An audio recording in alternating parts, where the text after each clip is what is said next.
हर किसी के मन में यह सवाल जरूर आता होगा कि आदि योगी भगवान शिव का जन्म कैसे हुआ और उनके माता पिता कौन थे। साथ ही त्रिदेवों में ब्रह्मा सृष्टि के रचयिता, विष्णु पालनकर्ता और शिव संहारक माने गए हैं, लेकिन इन तीनों में से सबसे शक्तिशाली देवता कौन है। भगवान शिव को हमेशा हाथ में त्रिशूल, गले में वासुकी नाग, हाथ में डमरू, माथे पर अर्धचंद्र, शरीर पर भस्म और बाघ की खाल धारण किए हुए देखा जाता है। लेकिन सवाल यह उठता है कि शिव जी के पास ये सभी वस्तुएं कैसे आईं? इनके पीछे ऐसी रहस्यमयी पौराणिक गाथाएं छिपी हैं जिन्हें जानकर आप हैरान रह जाएंगे। आपने कभी सोचा है कि भगवान शिव को भांग का प्रसाद क्यों चढ़ाया जाता है?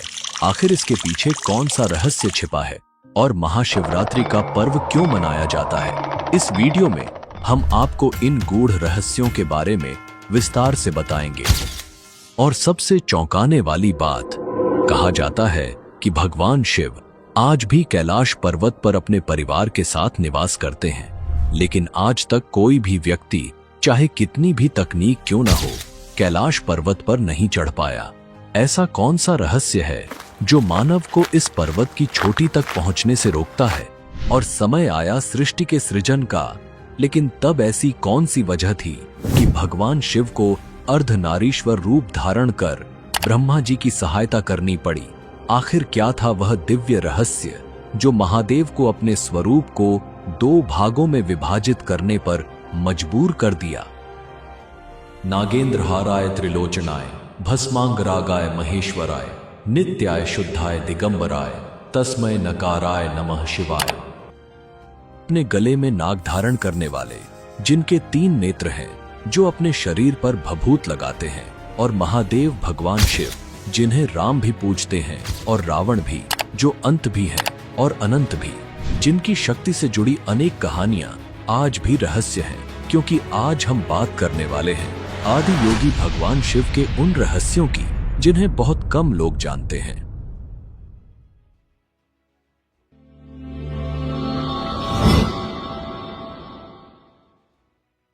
ज्योतिर्लिंगों की पूजा एक प्राचीन और शक्तिशाली विधि है, और ऐसा माना जाता है कि 5 शक्तिशाली ज्योतिर्लिंगों की एक साथ पूजा करने से हर तरह की मुसीबत से छुटकारा मिलता है। और अगर यह पूजा महाशिवरात्रि के समय की जाए तब तो इसका असर कई गुना ज्यादा होता है। लेकिन एक ही दिन में 5 ज्योतिर्लिंगों पहुंच पाना आसान नहीं, इसलिए महाशिवरात्रि के दिव्य अवसर पर अब घर बैठे 5 ज्योतिर्लिंगों महाकालेश्वर उज्जैन, काशी विश्वनाथ, नासिक त्र्यंबकेश्वर, नेपाल पशुपतिनाथ, खंडवा ओंकारेश्वर का आशीर्वाद पा सकते हैं। वामा के जरिए शिव जी के 5 ज्योतिर्लिंग में महारुद्राभिषेक एवं शिव पूजा करवा के अनुभवी पंडित आपके नाम और गोत्र के साथ पूरे विधि विधान से पूजा करेंगे। पूजा का वीडियो मोबाइल पर और प्रसाद सीधे आपके घर पहुंचेगा। पहले 100 यूजर्स को मिलेगा 20% का डिस्काउंट। तो अभी वामा पर जाएं और पूजा बुक करें, लिंक डिस्क्रिप्शन में दिया गया है। भगवान शिव, जो संहारक भी हैं और सृष्टि के आधार भी, जिन्हें देवाधिदेव महादेव कहा जाता है, जिनकी आराधना स्वयं विष्णु और ब्रह्मा भी करते हैं, वे अनादि हैं, अनंत हैं, स्वयंभू हैं। लेकिन क्या आपने कभी सोचा है कि भगवान शिव का जन्म कैसे हुआ और उनके माता पिता कौन थे? जब वे अनादि और स्वयंभू हैं, तो फिर उनकी उत्पत्ति का रहस्य क्या है? आज इस वीडियो में हम पुराणों और शास्त्रों के रहस्यमयी पन्नों से भगवान शिव के जन्म की गूढ़ कथा को जानेंगे, जो आपको अचंभित कर देगी। तो वीडियो को अंत तक जरूर देखें और कमेंट में हर हर महादेव लिखकर अपनी भक्ति प्रकट करें।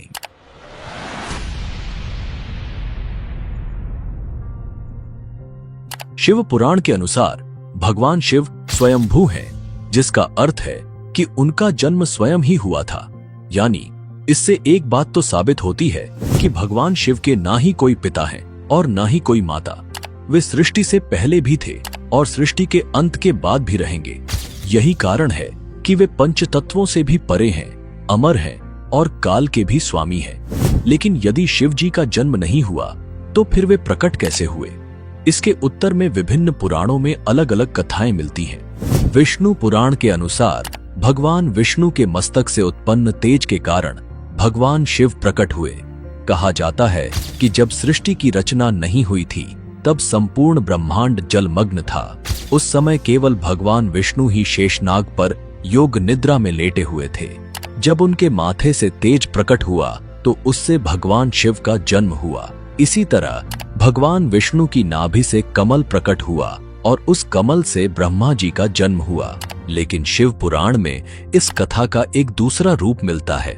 इसमें बताया गया है कि भगवान शिव अपने घुटने मल रहे थे और उनके घुटनों से उत्पन्न महल से भगवान विष्णु का जन्म हुआ था। अगर इन दोनों कथाओं की तुलना की जाए तो विष्णु पुराण और शिव पुराण की कथाएं एक दूसरे से भिन्न प्रतीत होती हैं। इस कथा के अलावा भगवान शिव के जन्म से जुड़ी एक और पौराणिक कथा है जो काफी प्रसिद्ध है। इसे शायद आपने अपने बड़े बुजुर्गों से सुना होगा, लेकिन अगर नहीं सुना तो हम आपको बताते हैं। एक बार की बात है जब भगवान विष्णु और ब्रह्मा जी के बीच यह विवाद उत्पन्न हुआ कि इस संपूर्ण ब्रह्मांड में सबसे महान और सर्वशक्तिशाली कौन है। इस बहस के दौरान अचानक एक विशाल जलता हुआ खंभा प्रकट हुआ, जिसे देखकर दोनों देवता हैरान रह गए। वे यह समझ नहीं पाए कि यह दिव्य प्रकाश स्तंभ किसका रूप है। तभी उस खंभे से एक दिव्य आवाज आई, जो भी इस खंभे के ऊपरी सिरे और निचले सिरे का पता लगाएगा वही सबसे महान कहलाएगा। यह सुनते ही ब्रह्मा जी ने हंस का रूप धारण किया और खंभे के ऊपरी सिरे की खोज में निकल पड़े, जबकि विष्णु जी ने वराह का रूप लिया और खंभे के निचले सिरे को खोजने चले गए। दोनों ने बहुत प्रयास किया, लेकिन अंततः उन्हें खंभे का कोई और छोर नहीं मिला। हार मानकर दोनों वापस लौट आए। तभी भगवान शिव अपने असली रूप में प्रकट हुए और तब विष्णु जी और ब्रह्मा जी को यह स्वीकार करना पड़ा कि महादेव ही सबसे महान और सर्वश्रेष्ठ हैं। इस पूरी सृष्टि में उनसे बड़ी कोई शक्ति नहीं है। शिव पुराण में इस कथा का उल्लेख किया गया है और यह बताता है कि भगवान शिव का न तो कोई जन्म हुआ और न ही कोई अंत होगा। यही कारण है कि उन्हें स्वयंभू कहा जाता है, अर्थात वे शाश्वत और अमर हैं। अब हम बात करते हैं भगवान शिव से जुड़े एक ऐसे विषय पर जो सबसे अधिक प्रसिद्ध है। क्या भगवान ब्रह्मा भगवान शिव के पिता हैं? यह कथा लोगों के बीच काफी चर्चित है। तो चलिए जानते हैं कि भगवान शिव ने ब्रह्मपुत्र के रूप में जन्म कैसे लिया। इस पौराणिक कथा का उल्लेख विष्णु पुराण में मिलता है। कथा के अनुसार जब संपूर्ण ब्रह्मांड जलमग्न था, धरती, आकाश और पाताल सब कुछ जल में समाया हुआ था, तब इस संसार में केवल भगवान विष्णु ही थे। वे क्षीर सागर में अपने शेषनाग पर योग निद्रा में स्थित थे। तभी भगवान विष्णु की नाभि से एक कमल प्रकट हुआ और उस कमल से ब्रह्मा जी का जन्म हुआ। ब्रह्मा जी और विष्णु जी इस ब्रह्मांड की सृष्टि को लेकर चर्चा कर ही रहे थे कि अचानक भगवान शिव प्रकट हुए।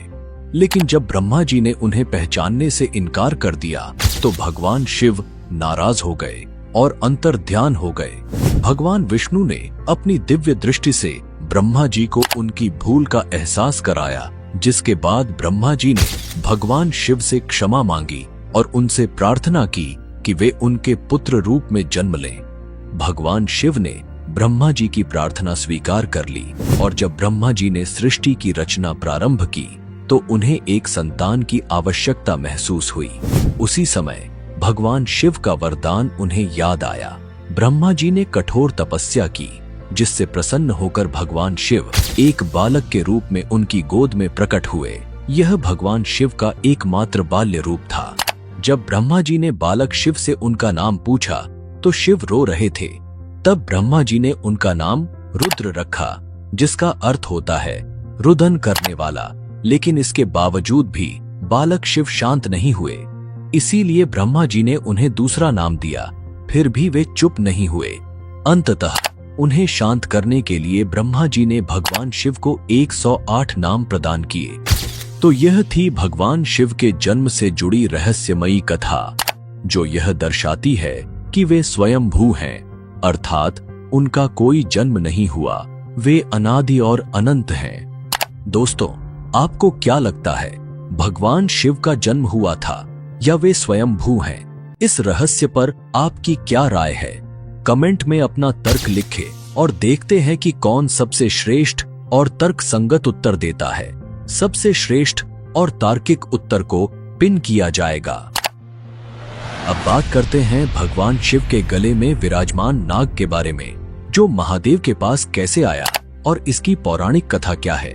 जिस नाग को आप भगवान शिव के गले में देख सकते हैं, उसका नाम वासुकी है। वासुकी भगवान शिव के अनन्य भक्त थे और उनकी एकमात्र इच्छा थी कि वे सदैव महादेव के समीप रहें। इन्हें नागों का राजा भी कहा जाता है। वासुकी वही नाग हैं जिन्होंने समुद्र मंथन के दौरान रस्सी का कार्य किया था। जब देवता और दानव समुद्र मंथन कर रहे थे, तब वासुकी को मंदराचल पर्वत के चारों ओर लपेटा गया था और मंथन के लिए रस्सी के रूप में उपयोग किया गया था। इस प्रक्रिया में वासुकी का पूरा शरीर लहूलुहान हो गया, लेकिन उन्होंने अपनी भक्ति से कभी पीछे हटने का विचार नहीं किया। यही नहीं, जब समुद्र मंथन के दौरान महाविष हलाहल उत्पन्न हुआ, तब भी वासुकी ने भगवान शिव की सहायता के लिए विष का कुछ अंश ग्रहण किया। वासुकी की यह भक्ति देखकर भगवान शिव अत्यंत प्रसन्न हुए और उनकी सदैव अपने पास रहने की इच्छा को स्वीकार कर लिया।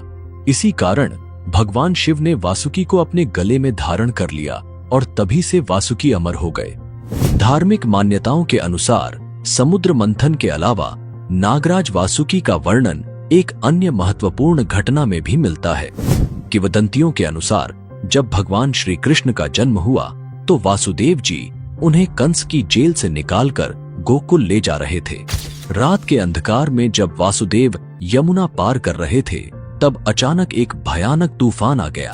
यमुना की लहरें उफान पर थीं, तेज बारिश हो रही थी और मार्ग कठिन हो चुका था। तभी नागराज वासुकी प्रकट हुए और उन्होंने अपने विशाल फन से भगवान श्री कृष्ण और वासुदेव पर छत्र तान दिया। उनकी छत्र छाया में वासुदेव सुरक्षित रूप से यमुना पार कर गोकुल पहुंचे। इसके अलावा जब भगवान शिव ने त्रिपुरासुर का वध करने का निर्णय लिया, तब वासुकी उनके धनुष की डोर बन गए और महादेव ने त्रिपुरासुर का संहार किया। इसी कारण भगवान शिव को त्रिपुरारी भी कहा जाता है।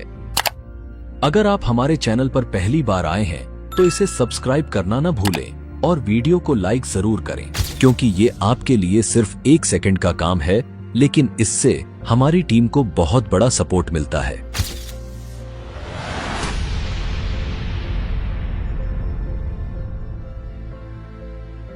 अब जानते हैं कि भगवान शिव ने अपने मस्तक पर चंद्रमा को क्यों स्थान दिया और इसके पीछे की पौराणिक कथा क्या है। शिव पुराण के अनुसार राजा दक्ष की 27 बेटियां थीं, जिनका विवाह चंद्रदेव से हुआ था। विवाह के समय चंद्रदेव ने राजा दक्ष से वादा किया था कि वे अपनी सभी पत्नियों को समान प्रेम और सम्मान देंगे। लेकिन विवाह के बाद चंद्रदेव का झुकाव अपनी एक पत्नी रोहिणी की ओर अधिक हो गया। इससे उनकी अन्य पत्नियां उदास रहने लगी और उन्होंने अपने पिता दक्ष से इसकी शिकायत की। जब दक्ष को यह बात पता चली, तो वे अत्यंत क्रोधित हो गए और उन्होंने चंद्रदेव को श्राप दे दिया। उन्होंने कहा कि चंद्रदेव एक भयानक बीमारी के शिकार होंगे और 15 दिनों में धीरे धीरे क्षीण होकर अंततः लुप्त हो जाएंगे। इस श्राप को सुनकर चंद्रदेव भयभीत हो गए और इस कष्ट से मुक्ति पाने के लिए वे ब्रह्मा जी के पास गए। ब्रह्मा जी ने उन्हें भगवान शिव की पूजा करने का उपाय बताया। तब चंद्रदेव ने मिट्टी का शिवलिंग बनाकर महामृत्युंजय मंत्र का जाप करते हुए कठोर तपस्या की। कई वर्षों की तपस्या के बाद भगवान महादेव प्रसन्न हुए और उन्होंने चंद्रदेव को दर्शन दिए। भगवान शिव ने उन्हें वरदान दिया कि वे पूरी तरह से कभी भी समाप्त नहीं होंगे। 15 दिनों तक घटने के बाद अगले 15 दिनों में वे फिर से बढ़ते जाएंगे। इसी कारण अमावस्या के दिन चंद्रमा पूरी तरह से लुप्त हो जाता है और फिर पूर्णिमा के दिन दोबारा पूर्ण रूप में प्रकट हो जाता है। भगवान शिव ने चंद्रदेव को अपने मस्तक पर स्थान दिया, जिससे यह संकेत मिलता है कि महादेव के आशीर्वाद से ही चंद्रमा का अस्तित्व बना हुआ है। इसी कारण भगवान शिव को चंद्रशेखर भी कहा जाता है।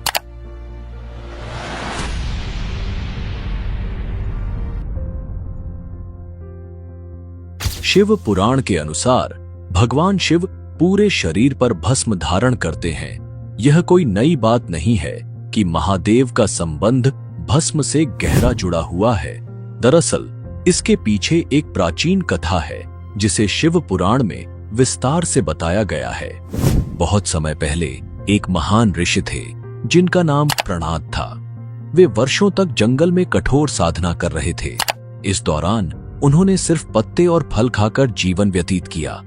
एक दिन जब वे जंगल से घास काटकर अपने आश्रम की मरम्मत कर रहे थे, तभी अचानक उनकी उंगली कट गई। लेकिन जब उन्होंने अपनी उंगली को देखा तो आश्चर्यचकित रह गए, क्योंकि वहां से खून की जगह पेड़ के पत्तों का रस बह रहा था। ऋषि प्रणाद को लगा कि अब वे इतने शुद्ध हो चुके हैं कि उनके शरीर में खून की जगह सिर्फ पवित्र वनस्पतियों का रस बहता है। यह सोचकर वे अहंकार से भर गए और पूरे ब्रह्मांड में यह घोषणा करने लगे कि उनसे ज्यादा शुद्ध कोई नहीं। भगवान शिव ने उनका घमंड तोड़ने के लिए एक बूढ़े साधु के रूप में अवतार लिया और उनके पास पहुंचे। जब उन्होंने ऋषि प्रणाद से उनकी प्रसन्नता का कारण पूछा तो ऋषि ने अपनी उंगली से रस निकलने की पूरी कहानी सुनाई। बूढ़े साधु ने ऋषि से कहा, इसमें बड़ी बात क्या है? पत्ते भी जब जलते हैं तो वे राख में बदल जाते हैं और राख सबसे शुद्ध होती है। इसके बाद बूढ़े साधु ने अपनी ही उंगली काटी और उसमें से रक्त की जगह राख निकलने लगी। यह देख ऋषि प्रणाद समझ गए कि यह साधारण वृद्ध नहीं बल्कि स्वयं भगवान शिव हैं। ऋषि प्रणाद महादेव के चरणों में गिर पड़े और अपने अहंकार के लिए क्षमा मांगी। माना जाता है कि इस घटना के बाद भगवान शिव ने यह सिद्ध कर दिया कि भस्म ही सबसे शुद्ध तत्व है, और तब से उन्होंने अपने पूरे शरीर पर भस्म धारण कर ली। इसी कारण भगवान शिव को भस्मधारी और भूतनाथ भी कहा जाता है, जो यह दर्शाता है कि हर चीज अंत में भस्म ही बन जाती है और यही सत्य है।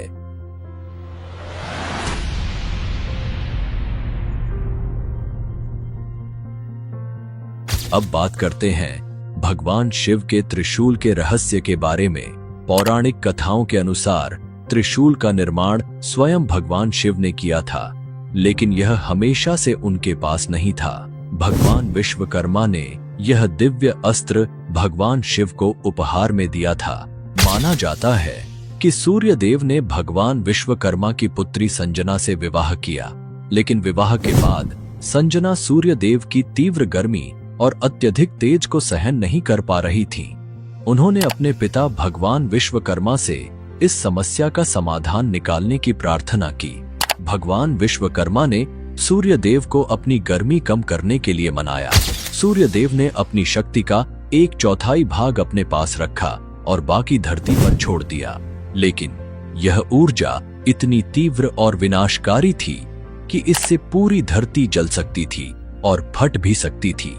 भगवान विश्वकर्मा ने अपनी दिव्य शक्ति से इस विनाशकारी ऊर्जा को नियंत्रित किया और इसे एक दिव्य शस्त्र के रूप में ढाल दिया, जिसे हम भगवान शिव का त्रिशूल कहते हैं। भगवान विश्वकर्मा को पता था कि इस त्रिशूल को धारण करने की शक्ति केवल एक ही देवता के पास है, भगवान शिव, क्योंकि सिर्फ महादेव ही इस ब्रह्मांड की विनाशकारी शक्तियों को नियंत्रित कर सकते थे। इसलिए उन्होंने यह त्रिशूल भगवान शिव को समर्पित कर दिया। भगवान शिव के त्रिशूल से कई आध्यात्मिक और पौराणिक मान्यताएं जुड़ी हुई हैं। कुछ विद्वान मानते हैं कि त्रिशूल के 3 सिर इस संसार के 3 मूल तत्व सत, रज और तम का प्रतिनिधित्व करते हैं।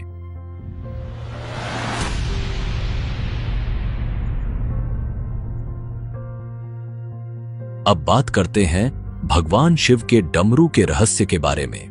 पौराणिक मान्यताओं के अनुसार भगवान शिव डमरू के साथ प्रकट हुए थे। जब सृष्टि की रचना हुई तब इस संसार में कोई ध्वनि नहीं थी।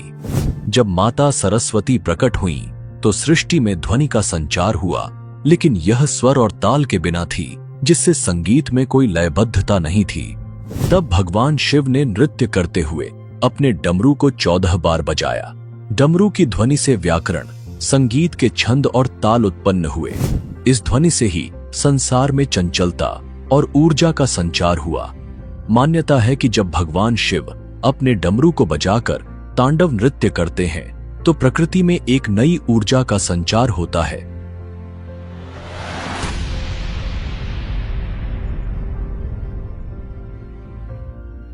शिव महापुराण के अनुसार किलाद मुनि एक महान तपस्वी थे, लेकिन उन्हें यह चिंता थी कि उनकी वंश परंपरा आगे नहीं बढ़ेगी।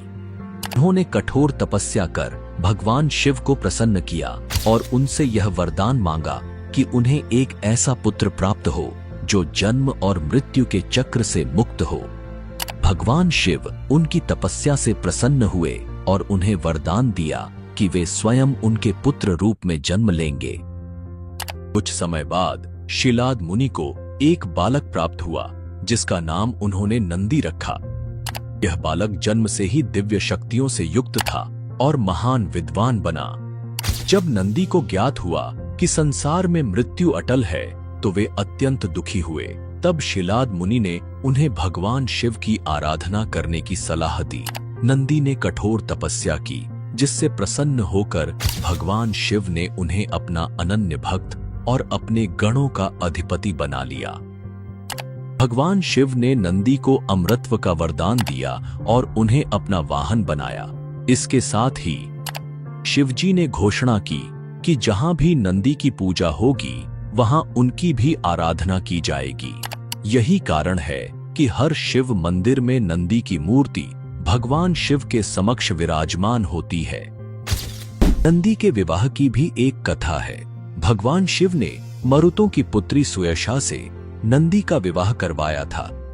इससे यह सिद्ध हुआ कि वे केवल एक वाहन ही नहीं बल्कि एक महत्वपूर्ण दिव्य शक्ति भी हैं।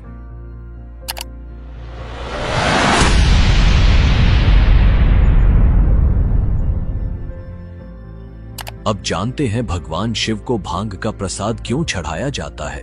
अगर भगवान शिव भांग पी सकते हैं तो हम क्यों नहीं?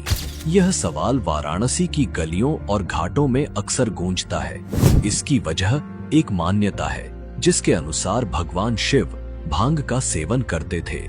पौराणिक कथा के अनुसार जब समुद्र मंथन से हलाहल विष उत्पन्न हुआ तो पूरी सृष्टि को बचाने के लिए भगवान शिव ने उसे अपने कंठ में धारण कर लिया।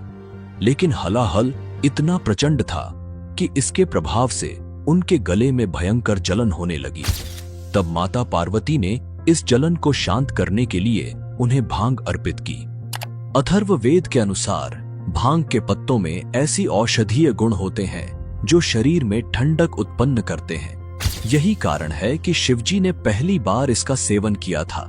शिवजी को तंत्र और ध्यान का देवता भी कहा जाता है और वाराणसी के अघोरी बाबा तथा नागा साधु मानते हैं कि शिवजी भी भांग का सेवन कर गहरी साधना में लीन होते थे। हालांकि यही ग्रंथ यह भी बताता है कि भांग का अधिक सेवन व्यक्ति की मानसिक स्थिति को प्रभावित कर सकता है और इसके दुष्परिणाम गंभीर हो सकते हैं। बावजूद इसके आज कई लोग शिवजी का नाम लेकर भांग और गांजा जैसी नशीली चीजों का उपयोग कर रहे हैं, जो उनकी आस्था से अधिक नशे की प्रवृत्ति को दर्शाता है।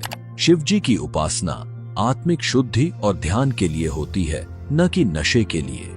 दोस्तों, क्या आज की युवा पीढ़ी श्रद्धा के नाम पर भांग और गांजे का सेवन करके अपना जीवन बर्बाद कर रही है? क्या यह आस्था का हिस्सा है या एक गलत आदत? कमेंट में अपनी राय जरूर लिखें। आपके मन में भी यह प्रश्न जरूर आता होगा कि आखिर महाशिवरात्रि क्यों मनाई जाती है? इसका उत्तर हमें प्राचीन पौराणिक कथाओं में मिलता है। शास्त्रों के अनुसार देवों के देव महादेव और माता पार्वती का विवाह फाल्गुन मास के कृष्ण पक्ष की चतुर्दशी तिथि को संपन्न हुआ था। इसी वजह से हर साल महाशिवरात्रि का पर्व पूरे उत्साह और श्रद्धा के साथ मनाया जाता है। इस पावन अवसर पर शिव भक्त भगवान भोलेनाथ की बारात निकालते हैं, मंदिरों में विशेष पूजा अर्चना करते हैं और व्रत का पालन करते हैं। ऐसा माना जाता है कि महाशिवरात्रि का व्रत करने से वैवाहिक जीवन की सभी समस्याओं से मुक्ति मिलती है और दाम्पत्य जीवन में सुख समृद्धि का आगमन होता है। एक अन्य कथा के अनुसार महाशिवरात्रि वह पावन रात्रि है जिसमें स्वयं भगवान शिव ने शिवलिंग रूप में प्रकट होकर सृष्टि के संतुलन की स्थापना की। ईशान संहिता के अनुसार फाल्गुन मास की कृष्ण पक्ष चतुर्दशी की रात्रि में भगवान शिव ने करोड़ों सूर्य के समान तेजस्वी ज्योतिर्लिंग रूप धारण किया।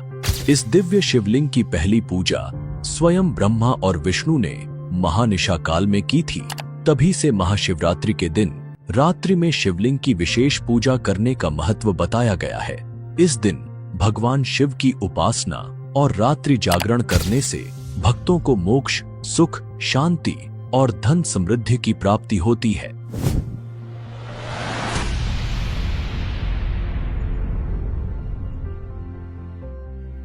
अब बात करते हैं भगवान शिव के निवास स्थान कैलाश पर्वत के बारे में। शिव पुराण के कैलाश खंड के अनुसार सृष्टि के प्रारंभ में जब भगवान शिव ने गहन समाधि ली तो उनके तेज से एक दिव्य पर्वत प्रकट हुआ जिसे सुमेरु कहा गया। कालांतर में जब देवासुर संग्राम में सुमेरु पर्वत क्षतिग्रस्त हुआ तो भगवान शिव ने अपनी तीसरी आंख से प्रज्वलित अग्नि द्वारा एक नए पर्वत का निर्माण किया और यही कैलाश पर्वत कहलाया। स्कंद पुराण में वर्णित कथा के अनुसार माता पार्वती ने भगवान शिव को प्रसन्न करने के लिए कैलाश पर्वत पर कठोर तपस्या की थी। उनके इस तप के फलस्वरूप यह स्थान भगवान शिव का स्थायी निवास बन गया। यही कारण है कि आज भी कैलाश पर्वत को भगवान शिव का दिव्य धाम माना जाता है। कहते हैं कि कैलाश पर्वत और मानसरोवर झील के आसपास एक रहस्यमयी ध्वनि सुनाई देती है। जब आप इन पवित्र स्थलों के पास पहुंचते हैं तो ऐसा लगता है जैसे आसमान में कोई विमान उड़ रहा हो, लेकिन जब आप ध्यान से सुनते हैं तो ये आवाज बिल्कुल वैसी होती है जैसे किसी ने डमरू बजाया हो या फिर ओम की गूंज हो रही हो। वैज्ञानिक इसे प्राकृतिक घटना बताते हैं और कहते हैं कि शायद यह आवाज बर्फ के पिघलने से उत्पन्न होती है, लेकिन वहां जाने वाले कई साधक और यात्री मानते हैं कि यह ध्वनि केवल एक संयोग नहीं बल्कि एक दिव्य संकेत है। ऐसा कहा जाता है कि कैलाश पर्वत की शक्तिशाली ऊर्जा और वहां की आध्यात्मिक शक्तियां इस ध्वनि को जन्म देती हैं। क्या यह बर्फ के पिघलने की साधारण आवाज है या फिर ओम की दिव्य ध्वनि का चमत्कार? यह सवाल आज भी अज्ञात है और शायद यही कैलाश पर्वत के रहस्य को और गहराई से जोड़ता है। कैलाश पर्वत के रहस्य केवल ध्वनियों तक सीमित नहीं है। कई यात्रियों ने दावा किया है कि उन्होंने रात के समय कैलाश पर्वत पर 7 अलग-अलग रंगों की रोशनियां देखी हैं। ये रोशनी इतनी तेज होती है कि हर वस्तु साफ साफ दिखाई देती है, मानो किसी अदृश्य शक्ति का प्रदर्शन हो रहा हो। वैज्ञानिक अब तक इन रोशनियों के रहस्य को पूरी तरह से नहीं समझ पाए हैं। नासा के वैज्ञानिकों का मानना है कि ये हो सकता है कि कैलाश पर्वत के आसपास का चुंबकीय बल आसमान के साथ मिलकर इस अद्भुत प्रकाश का निर्माण करता हो। लेकिन क्या यह सिर्फ चुंबकीय शक्ति का खेल है या फिर कैलाश पर्वत की दैवीय शक्तियों का प्रतीक? यह सवाल आज भी अनुत्तरित है। क्या आपने हिम मानव या यति की कहानियां सुनी है? यह वह विशालकाय प्राणी है जिसे कैलाश पर्वत और हिमालय के दुर्गम क्षेत्रों में देखा गया है। वर्षों से हिमालय के आसपास रहने वाले लोग दावा करते हैं कि उन्होंने इस रहस्यमयी प्राणी को अपनी आंखों से देखा है, लेकिन आज तक इस बात का पुख्ता सबूत नहीं मिला कि यह वास्तव में कौन है, एक विशाल भालू, जंगली मानव या फिर एक प्राचीन प्राणी।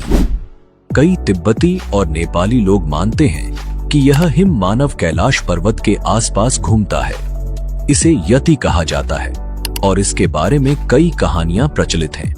कुछ इसे भूरा भालू कहते हैं तो कुछ इसे जंगली मानव। यहाँ तक कि यह माना जाता है कि यह लोगों पर हमला कर सकता है और उन्हें खा भी सकता है। इस रहस्य ने हिमालय की इन पवित्र भूमि को और भी गहराई से जिज्ञासा का केंद्र बना दिया है।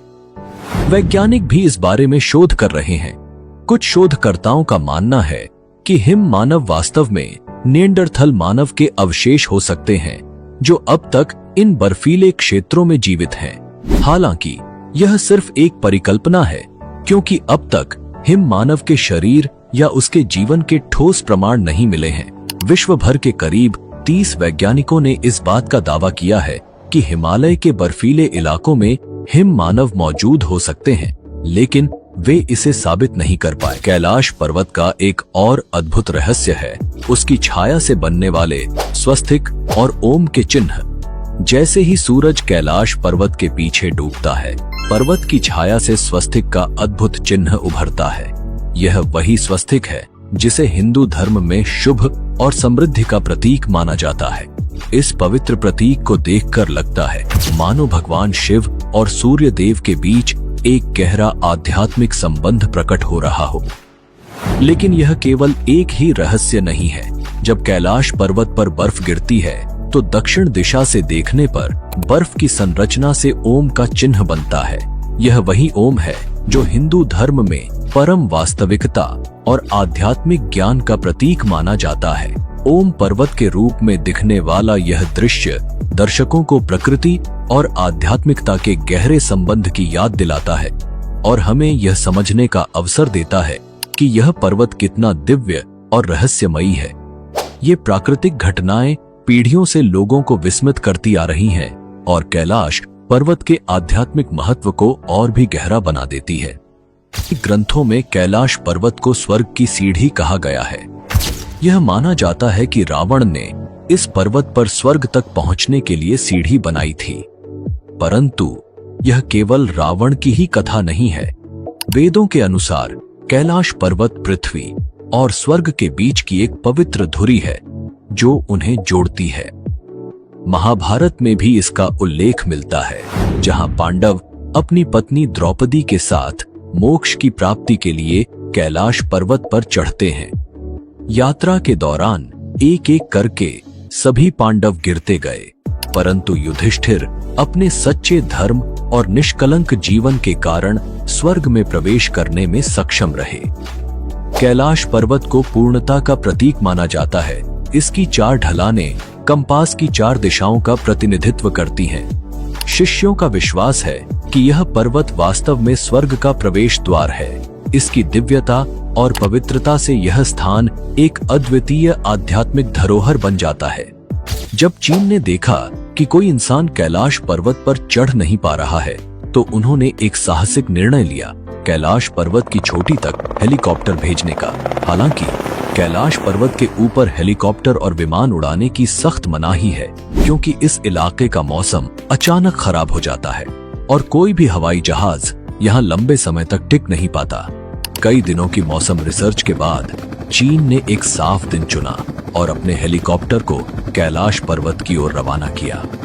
शुरुआत में सब कुछ ठीक लग रहा था। हेलीकॉप्टर में बैठे लोग कैलाश पर्वत के अद्भुत दृश्य का आनंद ले रहे थे। उन्हें लग रहा था कि सब कुछ सही चल रहा है और वे चोटी तक पहुंच जाएंगे।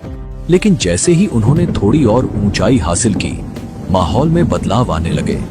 कैलाश के ऊपर बादल घिरने लगे और हिमस्खलन के दृश्य दिखाई देने लगे। लेकिन सबसे डरावनी बात तब हुई जब आसमान में गहरे काले बादल हेलीकॉप्टर को घेरने लगे। हिम्मत जुटाकर वे हेलीकॉप्टर को और ऊपर ले गए, लेकिन तभी आसमान में बिजली कड़कने लगी और तेज बर्फबारी शुरू हो गई। ऊंचाई पर हवा का दबाव इतना बढ़ गया कि हेलीकॉप्टर को नियंत्रित करना बेहद मुश्किल हो गया। चीन के वैज्ञानिकों ने बताया कि कैलाश पर्वत की अद्वितीय भौगोलिक स्थिति के कारण सभी दिशाएं जाकर एक साथ मिल जाती हैं, जिससे वे दिशा भ्रम में फंस गए। इस दौरान उनके कंपास ने भी काम करना बंद कर दिया।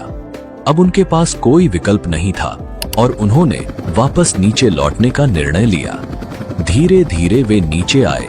दिल की धड़कनें तेज थीं, लेकिन सुरक्षित वापस लौटे। इस घटना ने चीन को यह समझा दिया कि इस रहस्यमय पर्वत पर चढ़ना या इसे जीतना उनके बस की बात नहीं है। चीन की नाकामयाब कोशिश के बाद कैलाश पर्वत को लेकर अमेरिकी अंतरिक्ष एजेंसी नासा की उत्सुकता काफी बढ़ गई। 2015 में नासा ने अपने सैटेलाइट को कैलाश पर्वत पर पॉइंट करके गहन रिसर्च शुरू की। इस पर्वत के रहस्यों ने नासा के वैज्ञानिकों को भी चौंका दिया। निरीक्षण के बाद जो तस्वीरें नासा के वैज्ञानिकों ने साझा की, उनमें कैलाश पर्वत की एक रहस्यमयी परछाई दिखाई दी। इस परछाई को देखकर ऐसा प्रतीत होता है जैसे कोई विशाल आकृति ध्यान की मुद्रा में बैठी हो। इस अद्भुत दृश्य ने दुनिया भर के लोगों को चौंका दिया, क्योंकि इसे ज्यादातर लोग भगवान शिव की छवि से जोड़कर देख रहे थे। यह रहस्यमयी छवि कैलाश पर्वत की पवित्रता और उसके आध्यात्मिक महत्व को और गहरा करती है, जो आज भी मानवता के लिए एक अनसुलझी पहेली बनी हुई है। तो दोस्तों, यह था कैलाश पर्वत के रहस्य का एक छोटा सा भाग। अगर आप कैलाश पर्वत के संपूर्ण रहस्यों के बारे में विस्तार से जानना चाहते हैं, तो हमने पहले से ही इस पर एक विशेष डॉक्यूमेंट्री बना रखी है, आप चैनल में जाकर देख सकते हैं। तो दोस्तों, यह था भगवान शिव से जुड़े कुछ अद्भुत और रहस्यमयी तथ्य। वैसे तो महादेव से जुड़ी कई रहस्यमयी गाथाएं हैं, जिन्हें हम एक ही वीडियो में कवर नहीं कर सकते। भगवान शिव के बारे में आप क्या जानते हैं, हमें कमेंट में जरूर बताएं। अगर आप सच्चे महादेव भक्त हैं, तो वीडियो को लाइक करें और अपने परिवार और दोस्तों के साथ शेयर जरूर करें। जल्द ही मिलते हैं एक नए वीडियो के साथ। तब तक के लिए धन्यवाद। जय महादेव, जय हिंद, जय भारत।